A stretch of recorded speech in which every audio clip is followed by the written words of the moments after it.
I realized in class today that I didn't go over the reason why I gave you guys the rubber bands. So I'm going to go ahead and make a video for you on the rubber bands. I'm going to include station and in regards to what station is as well, because I want to make sure you understand dilation, station, and effacement. So dilation is opening of the cervix. Effacement is thinning of the cervix. Station is where the baby's head is in relation to the pubic bone. So if you have your pubic bone right here and the baby's head is here, this would be zero station. Up here is a negative station, and as the baby moves towards the birth canal and past the pubic bone, it is a plus station. So you might get a vaginal exam and they'll say your baby is you're 60% effaced, 5 centimeters with a -2 station. So you're kind of up here. And then they'll say a 0 station, a +1 station, +2, +3, +4, that baby's head is showing and ready to come out. So why did I give you the rubber bands? I gave you the rubber bands because they really demonstrate, sorry, my nose is itching. They really demonstrate how the cervix opens up in relation, how the cervix dilates in relation to the station. So you have a cervix that's thick. Here's my thick rubber band, and I believe I gave each of you guys a thick rubber band. Put your hands in it and try to open it like this. And you feel that resistance that you have as you try to open it.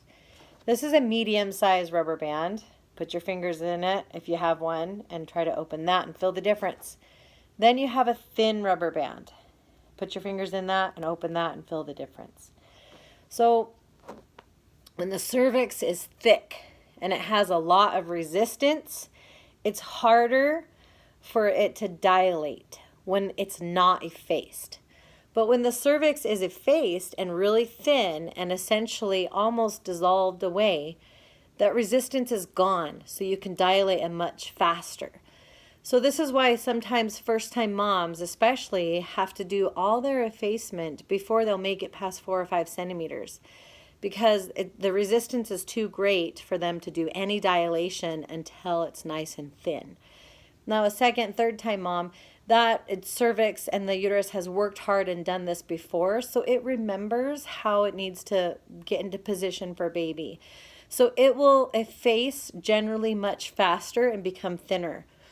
So when you are gathering information about your baby after a vaginal exam and your birthing experience, ask them, what's my station, what's my effacement, and what's my dilation? And if you understand the power of that effacement, you'll know that once you're 100% effaced, you should start seeing the cervix change and dilate a lot faster. This is why early labor takes a lot longer than the later stages in dilation and labor, because that cervix has become nice and thin, and the cervix that's thick just doesn't want to move. Occasionally you do have someone who kind of gets stuck around 8 or 9 centimeters. There's a lot of different reasons why that can happen. The best thing is for you to talk to your provider who is actively there with you, your nurse, your midwife, or your doctor, to find out what's going on and what you need to do. Sometimes it's a waiting game. Sometimes there's some things that they can do to help you, and sometimes baby just has to be born non-conventionally through a surgical birth. So I hope that helps.